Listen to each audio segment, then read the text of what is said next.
The Soleanna Royal Guards, guardsmen whose sworn duty is to not only protect those of the royal bloodline, but also the people of Soleanna.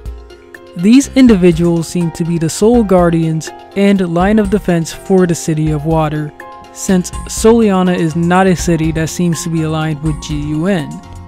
However, recent thoughts of mine have led me to believe that the Royal Guards were not the only protectors of the city. I believe that there was a group of people that guarded Soleanna from the shadows, a group that only the Soleanna royal family and a select few knew about. For now, I will refer to this group as the Soleanna Secret Guards, or Secret Guards for short. So I'm sure you're all wondering, what exactly leads me to believe that these Secret Guards exist? In a portion of Soleanna called New City, there is a cave that houses one of the mirrors of Soleanna. This particular mirror leads to Eggman's base in White Acropolis. The cave also has a secret room. This room is filled with machines of various unknown purposes, a large picture frame of Princess Elise, a large screen monitor, and a possible transporter. This room is never explained in the game, nor discussed much by fans in the Sonic community. So, what does this room have to do with my theory? Several things about this room strike me as odd. Why does the monitor in the room display a sort of map of Soleanna?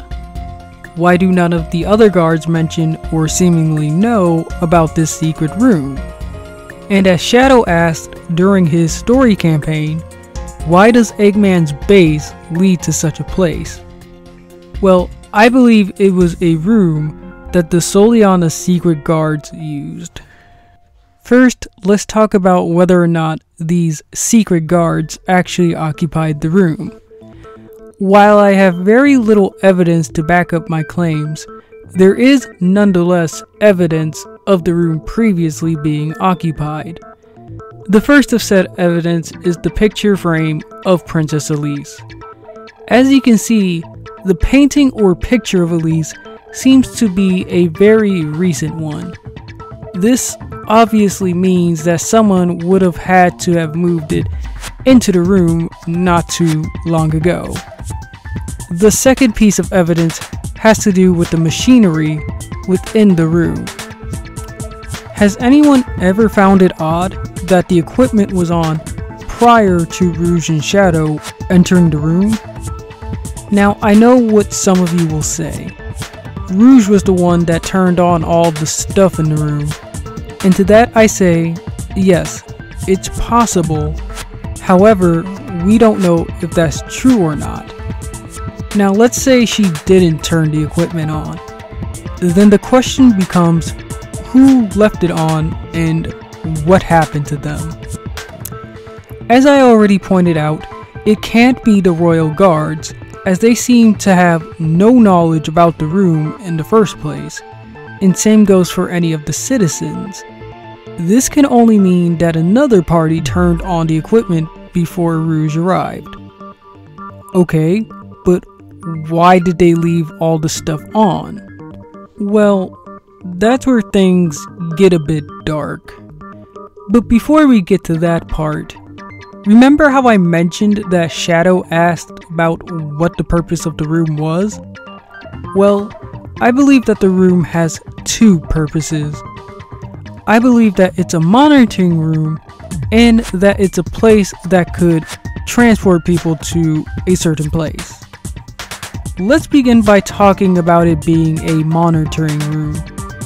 The first thing you'll notice is the big monitor screen in the room that displays a map of Soleanna. If we were to assume that the secret guards were watching over Soleanna within the room, then it makes sense that they would have such a map. But this was not the only place that they were watching over. Now, here's where the second part comes in. After Shadow and Rouge escapes Eggman's base in White Acropolis, they are teleported to the secret room.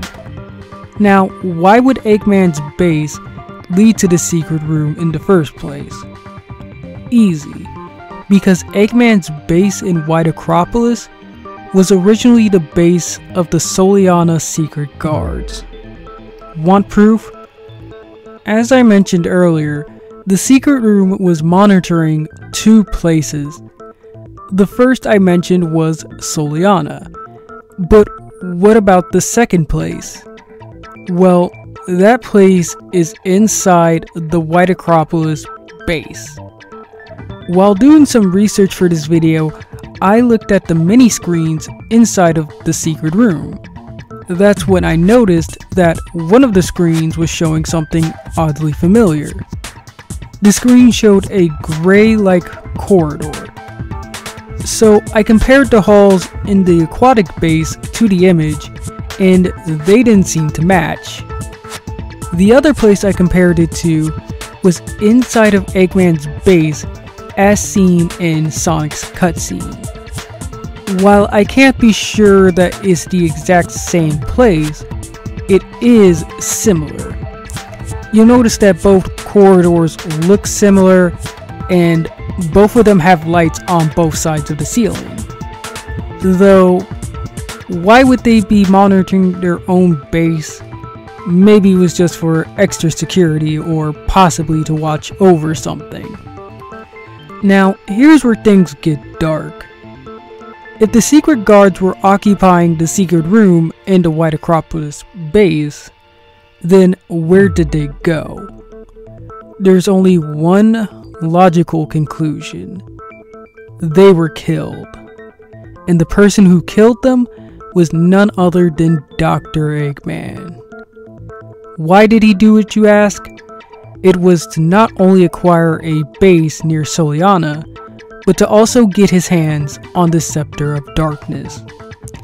Think about it for a moment. Where exactly did Eggman get this scepter from? The last time it was seen, Elise had it back when she was a little girl, and no one in the game mentions such an important item missing. And let's not forget that Eggman has taken over several places that weren't his before. But why would this secret guards have the scepter? Well, possibly just to secure it from any dangerous forces. I mean, Mephiles was sealed inside it at the time, or maybe for research purposes. Who knows? However, before I end my video, I will say this. Eggman was not the only person who had his eyes on the base and the Scepter of Darkness. Who that other person is? Well, that's a theory for another time. If you enjoyed this video, then please comment, rate, and subscribe for more. Thank you.